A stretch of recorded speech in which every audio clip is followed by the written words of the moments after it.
I'm here to talk about success, right?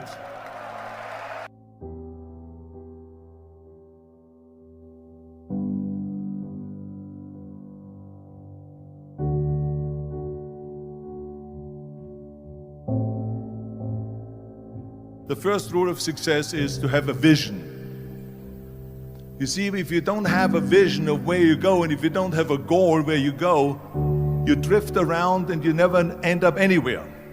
It's like you can have the best ship in the world, you can have the best airplane in the world. If the pilot or the captain doesn't know where to go, it would just drift around. It would not end up anywhere, or most likely in the wrong place.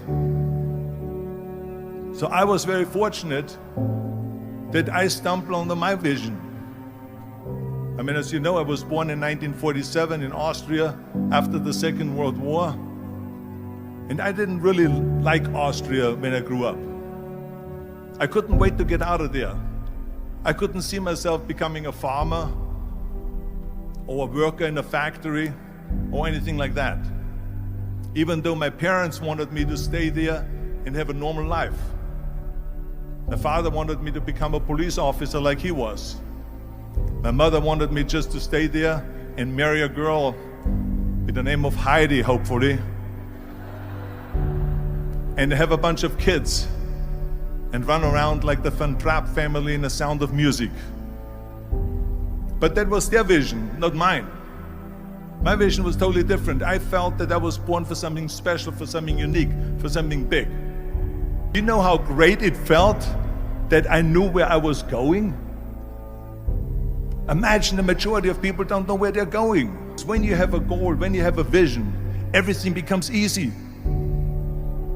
Because remember that in America, for instance, when you study, you will see the percentage of people that like their jobs.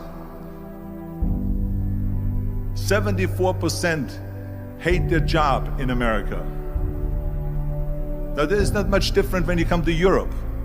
The majority of people don't like what they're doing because they're really not doing it because they didn't have a goal and they followed this goal. They just aimlessly drift around, and then all of a sudden there's a job opening, so they get that job because you have to work. But then when you work, it's a chore. It's work. It's not fun. So if you think about, only a quarter of the people really enjoy what they're doing in life. That is unbelievable if you think about it. So I felt so blessed that I knew what I was doing. It's like a medical student that studies and knows he wants to become a doctor. You know where to go. So I knew where to go. So people always ask me, when they saw me in the gym in the pumping iron days, they say, why is it that you're working out so hard? 5 hours a day, 6 hours a day, and you have always a smile on your face. The others are working out just as hard as you do, and they look sour in the face. Why is that? And I told people all the time, I said, because to me, I'm shooting for a goal. In front of me is the Mr. Universe title. So every rep that I do gets me closer to accomplishing that goal, to make this goal, this vision, turn into reality. Every single set that I do, every repetition, every weight that I lift will get me a step closer to turn this goal into reality. So I couldn't wait to do another 500-pound squat. I couldn't wait to do another 500-pound bench press. I couldn't wait to do another 2,000 reps of sit-ups. I couldn't wait for the next exercise, for the next half hour of posing and all the kind of things that you have to do to be a champion. And with the age of 20, I went to London and I won the Mr. Universe contest as the youngest Mr. Universe ever. And it was because I had a goal. So let me tell you something, visualizing a goal and going after it makes it fun. You got to have a purpose no matter what you do in life. You got to have a purpose. So that's rule number one, have a vision. Rule number two is, don't listen to the naysayers. Don't listen to the naysayers.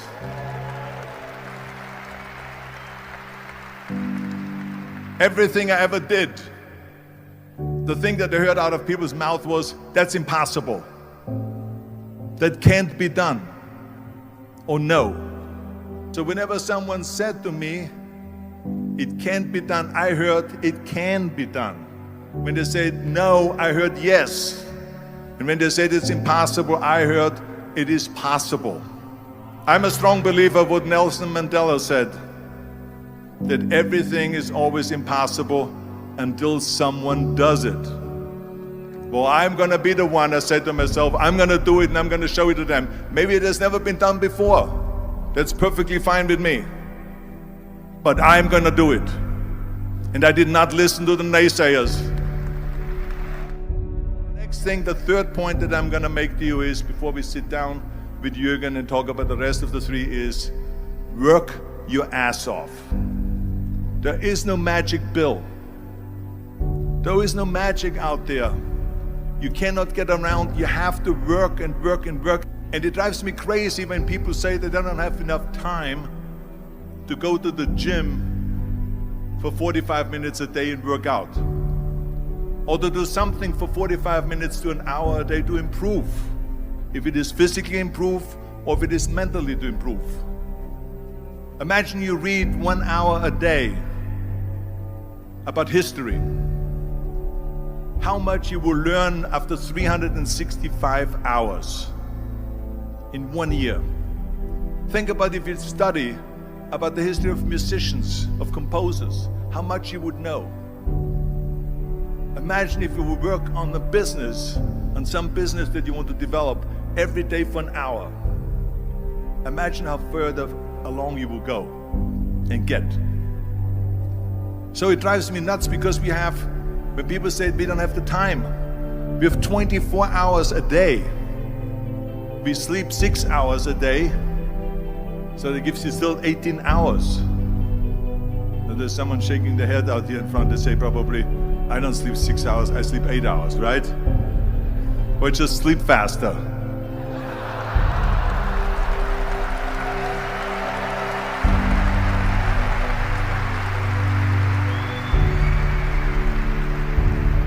So we have 18 hours a day.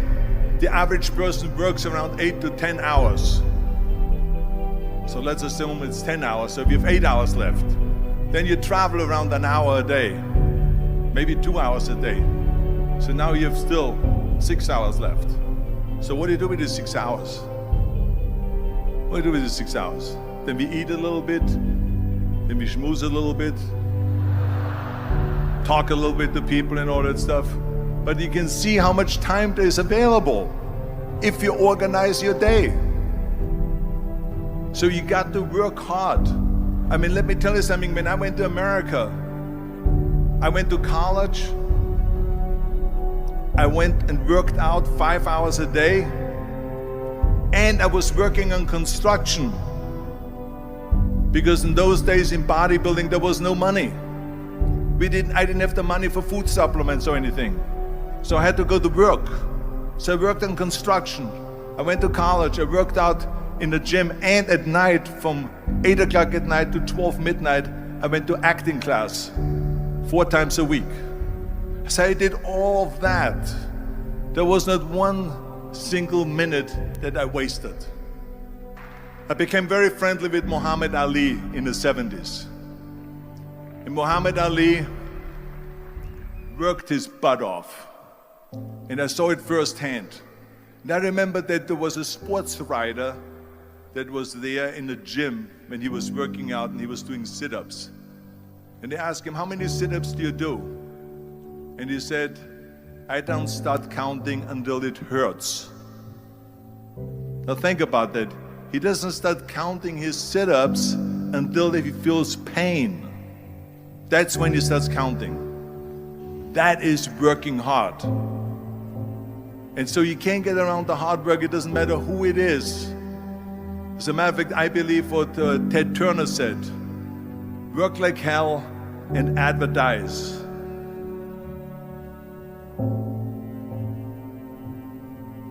You get it?